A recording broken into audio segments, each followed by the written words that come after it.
Hello and welcome back to our channel. So today in this video we are going to discuss about how to register on Gcash. So without wasting much of our time, let's get straight into the video. So first of all, Gcash is a mobile wallet app in the Philippines that allows you to send money, pay bills, buy load, shop online, and do many more stuffs. So for this, you need to simply have a valid Filipino number and a smartphone with internet access. So first of all, you need to download the Gcash app and tap on your register button. After this, input your active Philippine mobile number, tap next, and you will receive a 6-digit OTP.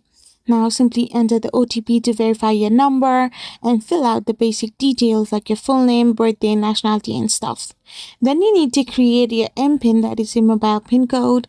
And once you have done this, you can simply get your access through your Gcash account. With a basic account, you can simply pay bills, buy loads, pay QR codes, and receive money as well. So now you need to simply tap on the verify now option and choose to get fully verified, and then you will be registered in Gcash. I hope you found this video helpful, so don't forget to hit that subscribe button and do give us a thumbs up.